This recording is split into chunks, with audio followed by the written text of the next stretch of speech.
مصطفیٰ کا ارشاد ہے من کان لا الہ الا اللہ فدخل الجنہ، جس نے دل سے لا الہ الا اللہ پڑھ لیا وہ جنت میں داخل ہو جائے گا۔ باتیں بہت ساری ہیں۔ ابو ہریرہ کے سامنے علی جو ہے عمر فاروق اعظم نے اپنی مرضی اور اپنے دل کی کیفیت کو پیش کیا۔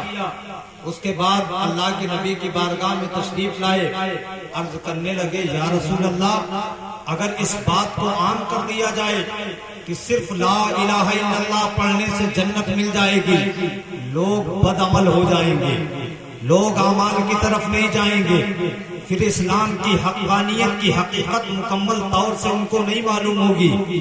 اللہ کے نبی صلی اللہ علیہ وسلم کے سامنے عرض کرتے ہیں، گویا پھر نبی کریم صلی اللہ تعالی علیہ وسلم نے فرمایا بنی الاسلام، اسلام کی بنیاد 5 چیزوں پر ہے، یعنی اس میں نماز بھی ہے، حج بھی ہے، زکوٰۃ بھی ہے، خانہ کعبہ کا حج بھی ہے، روزہ بھی ہے۔ عزیزان ملت اسلامیہ، لا الہ الا اللہ کا مطلب یہ ہے کہ جس نے ارکان اسلام پر عمل کیا، مصطفیٰ کے تمام بتائے ہوئے دین پر عمل کیا اور لا الہ الا اللہ دل سے کہتا رہا، زبان سے اقرار کرتا رہا، تو نبی مژدہ سناتے ہیں کہ یقین جانو اگر آپ مومن ہیں، نماز بھی پڑھتے ہیں، روزہ بھی رکھتے ہیں، مالدار ہیں تو زکوٰۃ بھی دیتے ہیں، اللہ نے آپ کو پیسہ عطا کیا ہے تو خانہ کعبہ کا حج بھی کرتے ہیں، تو یقین جانیں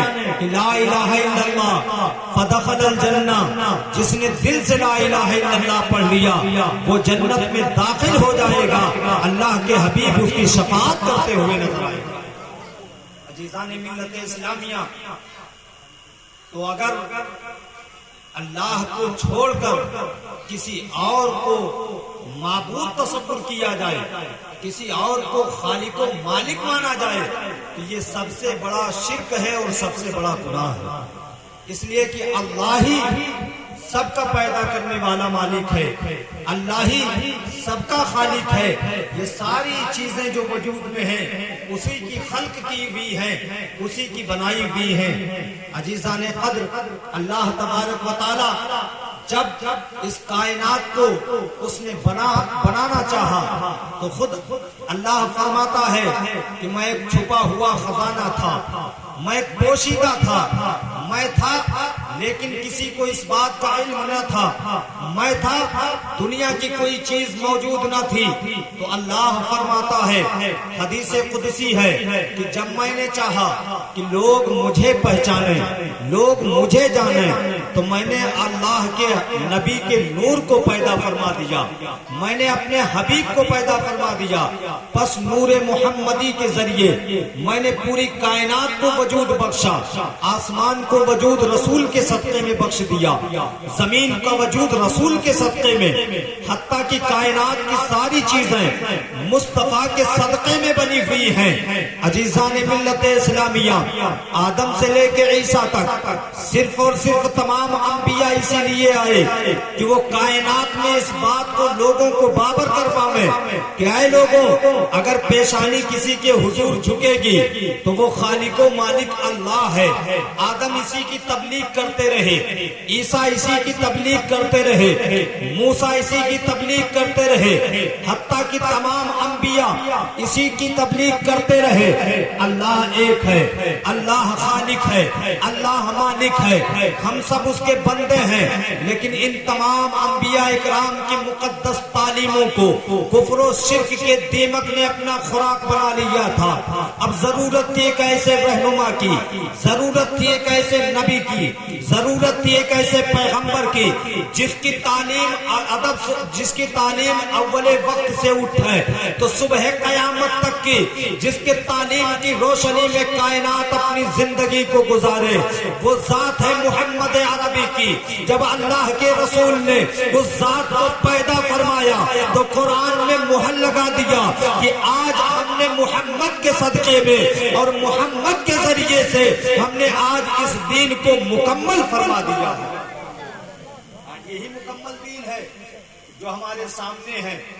عزیزان ملت اسلامیہ، جب جب اس دین کو ضرورت پڑی تو اللہ نے اپنے نیک بندوں کا انتخاب فرمایا.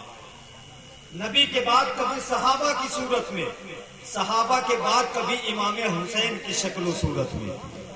عزیزان ملت اسلامیہ، یہ کربلا کا واقعہ ہمارے سامنے کیوں آیا؟ آخر اس کی ضرورت کیا پڑی؟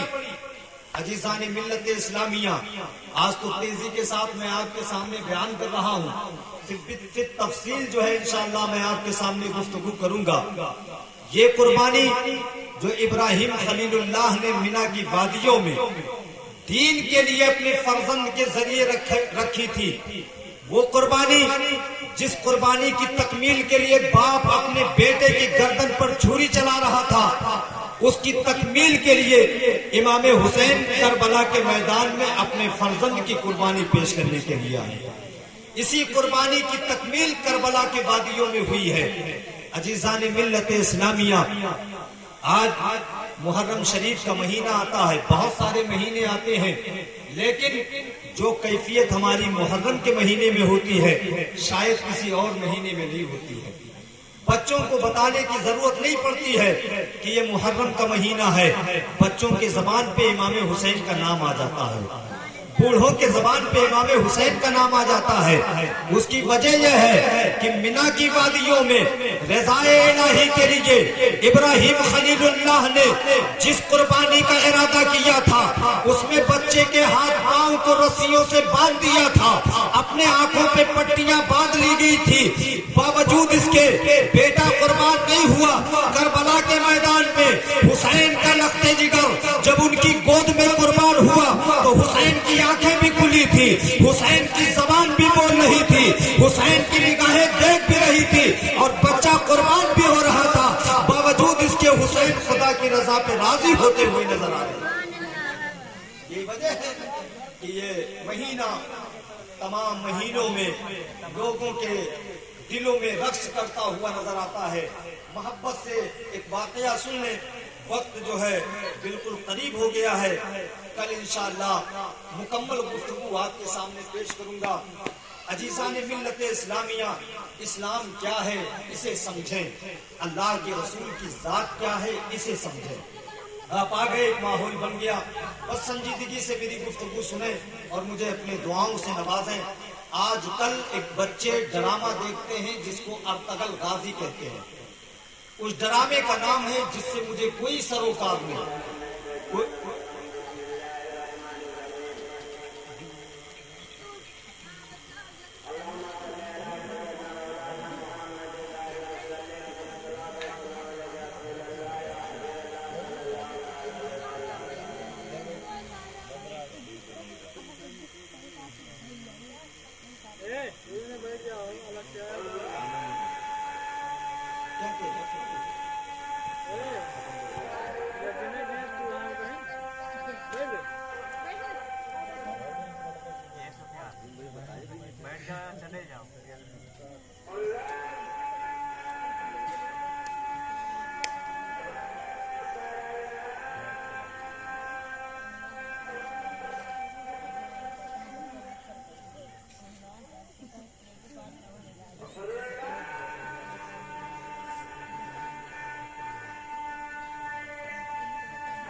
شریف پڑھیں اللہم صلی اللہ علیہ محمد وعلی آل محمد بارک وسلم صلی اللہ علیہ وسلم علیکہ یا رسول اللہ صلی اللہ علیہ وسلم۔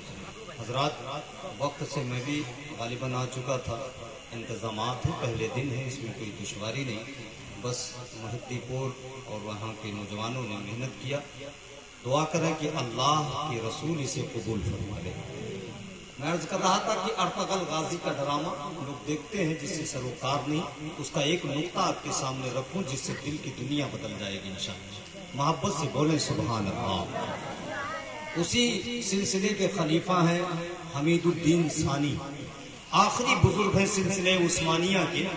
یہ وہ بزرگان دین ہیں جنہوں نے اللہ کے حبیب کے روضے کی تعمیر کروائی تھی، اور یہ واقعہ کوئی مومن سنے گا تو اپنے گھروں میں وہ نبی کے عشق میں تڑپتا ہوا نظر آئے گا۔ کیا اس سلسلے کے بزرگوں نے مصطفیٰ کا عشق دیا ہے لوگوں کو۔ خلیفہ حمید الدین ثانی کا دور ہے، بادشاہ ہیں، بہت عظیم بادشاہ ہیں، اور حرم کی ذمہ داریاں ہیں۔ حمید الدین ثانی، ایک دن آپ کے دروازے پر ایک نوجوان آیا، اس نے وزیر سے کہا اپنے بادشاہ سے کہو وہ میرا قرضی ہے، وہ میرا مقروض ہے، اس پر میرا پیسہ ہے، میں اپنے قرض کو لینا چاہتا ہوں۔ وزیر نے سمجھا نوجوان ہے، ہو سکتا ہے بہتی ہوئی باتیں ہوں، وزیر نے ٹال دیا۔ پھر 2 دن کے بعد وہ نوجوان آیا تو وزیر نے کہا ٹھہرو۔ بادشاہ حمید الدین ثانی کے پاس پہنچا، وزیر نے کہا حضور ایک نوجوان آتا ہے اور کہتا ہے تمہارا بادشاہ میرا قرضی ہے، میں اس سے اپنا قرض لینا چاہتا ہوں۔ اب کوئی نوجوان کسی بادشاہ کے تعلق سے ایسی باتیں کرے گا تو ظاہر سی بات ہے اسے جھٹکا لگے گا۔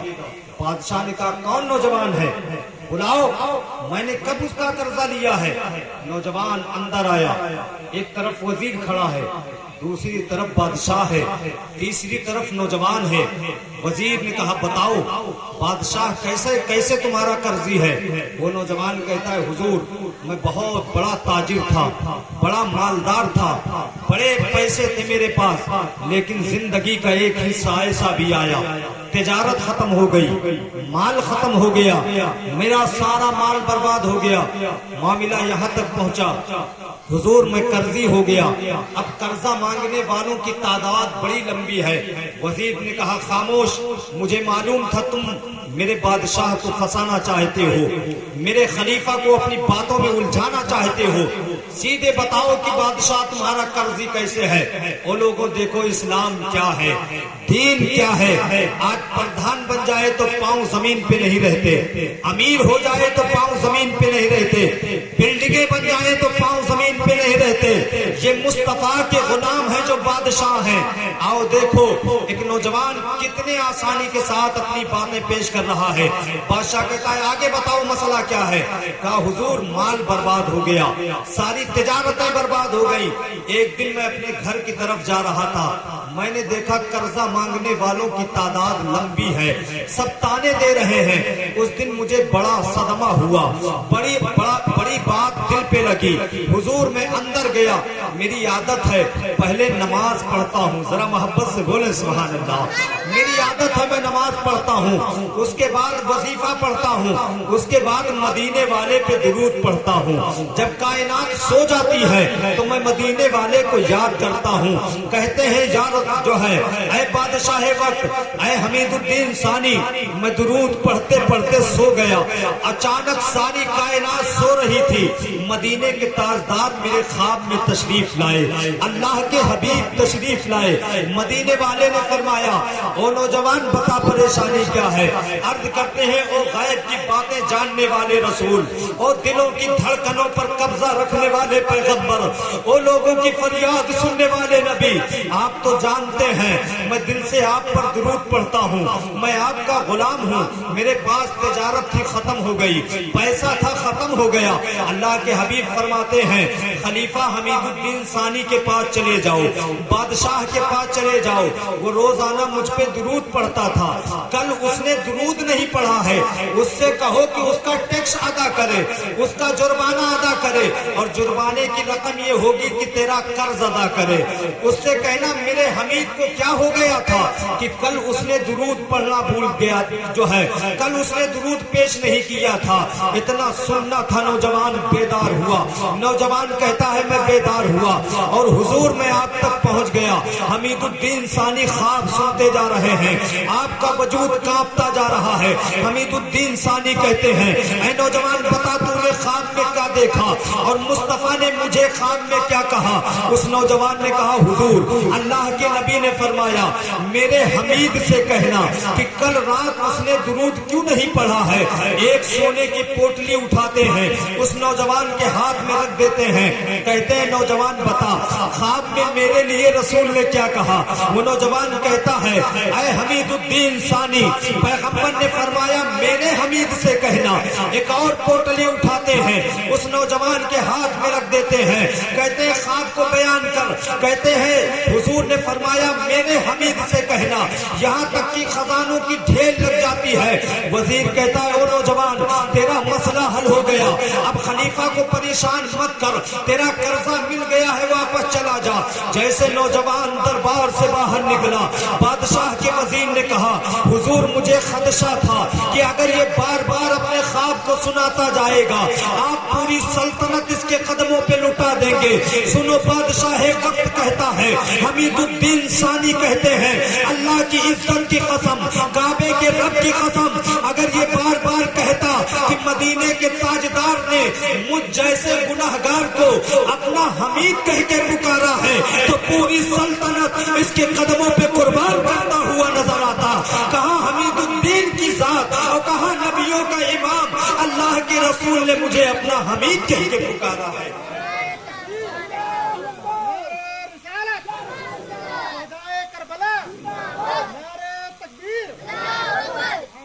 گویا محی الدین پور کی لمبائی چوڑائی گاؤں کے اعتبار سے چاہے جتنی بڑی ہو، اگر دل سے مدینے والے کا ذکر ہو رہا ہے تو کملی والے تمہیں دیکھ رہے ہیں، رسول اللہ تمہیں دیکھ رہے ہیں۔ حمید الدین ثانی کہتے ہیں کہاں اس گناہگار کی ذات، کہاں کملی والے کا مرتبہ۔ ایک دن میں درود پڑھنا بھول گیا، گویا مدینے والے میرا درود بھی سنتے ہیں اور میرے درود کا انتظار بھی کرتے ہیں۔ سنو یہ اسلام کے فرزند ہیں، یہ اسلام کے شہزادے ہیں، یہ بادشاہ ہیں اسلام کے، جن کی رات گزرتی ہے تو مصطفیٰ پہ درود پڑھتے ہوئے گزرتی ہے۔ او نوجوانوں مالداری آ جائے تو شراب پی کر نہ سو، مالداری آ جائے تو جوا کھیل کے نہ سو، مالداری آ جائے تو شکر خدا بجا لاؤ اور اپنے مصطفیٰ پہ درود پڑھتے ہوئے سو، تاکہ تمہاری بھی قسمت کی معراج حمید الدین ثانی کی طرح ہوتی ہوئی نظر آئے۔ وہی حمید الدین ثانی ہے، ان کا بس آخری سا واقعہ سنیں۔ آپ بادشاہ ہیں، آپ کی عادت قدیمہ ہے کہ آپ اپنے ہاتھوں سے جھاڑو تیار کرتے تھے، اور جھاڑو کا کام کیا تھا؟ روضہ رسول اللہ کی صفائی ہوتی تھی۔ ذرا محبت سے بولے سبحان اللہ۔ اللہ کے حبیب کے روضے کی صفائی ہوتی تھی۔ حمید الدین ثانی ایک تنکا اٹھاتے اور درود پڑھتے، دوسرا تنکا اٹھاتے درود پڑھتے، تیسرا تنکا اٹھاتے درود پڑھتے، درود پڑھ پڑھ کے جھاڑو تیار ہو جاتی۔ یہ جھاڑو روضہ رسول تک پہنچائی جاتی، دوسری پرانی جھاڑو حمید الدین ثانی کے دربار میں آ جاتی۔ سلسلہ چلتا رہا، جب بڑھاپے کا وقت قریب آیا، ایسے آثار ظاہر ہونے لگے کہ اب زندگی کے آخری لمحے ہیں، بادشاہ کھڑا ہو گیا، تمام رعایا کو اکٹھا کیا، اکٹھا کرنے کے بعد حمید الدین ثانی کہتے ہیں جس نے پوری زندگی حرم کی خدمت کی، جس نے پوری زندگی اللہ کے گھر کی خدمت کی، جس نے پوری زندگی محمد کے غلامی میں بسر کی، وہ بادشاہ وقت کا کھڑا ہوتا ہے اور کہتا ہے او لوگوں، جب میری روح جسم سے نکل جائے، جب حمید الدین ثانی کو نہلا دیا جائے، جب حمید الدین ثانی کو کفن پہنا دیا جائے، جب حمید الدین ثانی کے چہرے کی آخری زیارت ہو جائے، تو حمید الدین ثانی کے کفن میں کوئی اور چیز مت رکھنا، بلکہ یہ پرانی جھاڑو جو مصطفیٰ کے تربت سے لگی ہوئی ہے حمید الدین کے کفن میں رکھ دینا، اس لیے کہ جب قیامت کے دن اللہ پوچھے گا اے حمید الدین ثانی، میں نے تجھے سلطنت دی تھی، میں نے تجھے بادشاہی دی تھی، تیرے پاس تقوی تھے، تیرے پاس عبادتیں تھی، تو کیا لے کے آیا ہے؟ حمید الدین ثانی کہیں گے اے اللہ، میرے پاس یوں تو تقوی بھی تھے، طہارتیں بھی تھی، عبادت و ریاضت بھی تھی، مگر مجھے نہ عبادت پہ ناز ہے نہ روزوں پہ ناز ہے، اگر میرے پاس کوئی سرمایہ ہے تو یہ جھاڑو شریف ہے جو تیرے نبی کے تربت سے لگی ہوئی ہے، اے اللہ اس جھاڑو کے صدقے میں اس گناہگار کو بخش دے۔ عزیزان ملت اسلامیہ، چاہے جتنی عبادتیں ہو جائیں، تقوی کچھ بھی ہو جائے، لیکن محمد کی غلامی کے بغیر کوئی تقوی قبول نہیں ہوگا۔ تقوی بھی ضروری ہے لیکن رسول اللہ کی غلامی بھی ضروری ہے، اہل بیت کی محبت بھی ضروری ہے۔ آپ پوری کائنات کا چکر لگا کر آ جائیں لیکن اللہ و رسول کے گستاخ نہ بنے، اہل بیت کے عاشق بنے، امام سے سچی محبت کریں۔ جب محرم کا مہینہ آ جائے تو زمانہ دیکھ کر کہے یہ حسینی ہے، آپ کے پانی پلانے کا انداز بتائے کہ یہ حسینی ہے، آپ کے نماز پڑھنے کا انداز بتائے کہ یہ حسینی ہے، آپ کے اخلاق کی نرمی بتائے کہ یہ حسینی ہے۔ جب کردار آپ کے امام حسین کے عظمت و رفعت کے سانچے میں ڈھل جائے گی تو ایک مٹھی چنا رکھ کر بھی آپ امام حسین کی مجلس منعقد کریں گے تو نجف کے شہنشاہ اس میں اتنی برکتیں عطا فرمائیں گے کہ تمہاری نسلیں آباد ہوتی ہوئی نظر آئیں گی۔ بیگم شاہ وارسی فرماتے ہیں اسلام تیرے دامن میں بس اس کے سوا کیا ہے، ایک ضرب ید اللہ، ایک سجدہ شبیری، علی کی تلوار، حسین کا سجدہ، یہی اسلام کی شان ہے، یہی اسلام کی عظمت ہے۔ اللہ فرماتا ہے قل هو اللہ احد، بے شک اللہ ایک ہے، اس کے سوا کوئی معبود نہیں۔ ضروری ہے لا الہ الا اللہ کا ورد کریں اور دل سے اس کلمے کی تعظیم کریں، اللہ کی عبادت کریں، اپنے خالق و مالک کے احکام پر چلنے کی کوشش کریں۔ آج جو باتیں ہو گئی ہیں انشاءاللہ کل تفصیل کے ساتھ جو روٹین ہے محرم شریف کی مکمل طور سے نبھانے کی کوشش کروں گا۔ السلام علیکم ورحمۃ اللہ تعالی وبرکاتہ۔ کھڑے ہو جائیں، صلاۃ و سلام کا نذرانہ پیش۔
کریمہ کا سادہ نبی کا بادشاہ بندہ نوازا بے نیازا ہم گناہگار بندے اس قابل نہیں کہ تیرے محبوب کا ذکر، تیرے محبوب کے محبوبین کا تذکرہ کر سکیں۔ اے اللہ، باوجود اس کے ہم اپنی غلامی کا ثبوت دے رہے ہیں، مولا اپنی بارگاہ میں قبول فرما۔